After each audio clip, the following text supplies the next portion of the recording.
अगरबत्ती से निकलने वाला धुआं सिगरेट के धुएं से भी 1.5 गुना ज्यादा खतरनाक होता है। शायद आपको इस बात की जानकारी नहीं होगी कि बहुत सारी कंपनियां अगरबत्ती बनाने में बांस का इस्तेमाल करती हैं और हिंदू धर्म में बांस को जलाना वर्जित है।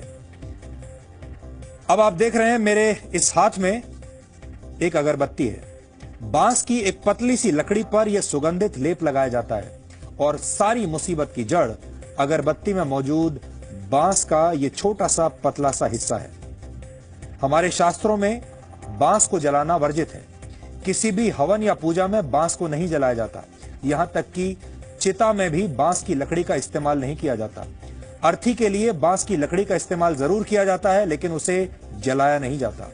कई ग्रंथों में यह भी लिखा गया है कि बांस को जलाने से पितृदोष लगता है। अब एक ऐसा रिसर्च सामने आया है जिसके नतीजे हमारे पूर्वजों की बांस न जलाने की परंपरा को सही साबित करते हैं। और हमारे देश के नहीं बल्कि इटली के 2 शोधकर्ताओं ने अपने रिसर्च में यह दावा किया है कि अगरबत्ती हमारी सेहत के लिए बहुत हानिकारक है। इंडोर एयर क्वालिटी यानी कमरे, घर या दफ्तर के अंदर के वातावरण पर रिसर्च करना इसलिए बहुत जरूरी है क्योंकि हम और आप अपना 80% से ज्यादा समय घर और दफ्तर के अंदर बिताते हैं। आपको लगता होगा कि घर के अंदर होने वाला प्रदूषण खाना बनाने से या फिर सिगरेट जैसी किसी चीज के धुएं से होता है, लेकिन सच यह है कि अगरबत्ती जलाने से भी घर के अंदर के वातावरण पर बहुत बुरा असर पड़ता है।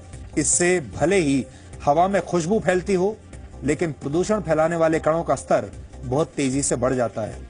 इस रिसर्च में बहुत जटिल भाषा का इस्तेमाल किया गया है, लेकिन सामान्य भाषा में आप एक ग्राफ के जरिए इसे समझ सकते हैं। इस ग्राफ के मुताबिक अगरबत्ती से होने वाला प्रदूषण सिगरेट से होने वाले प्रदूषण की तुलना में 1.5 से 2 गुना ज्यादा होता है।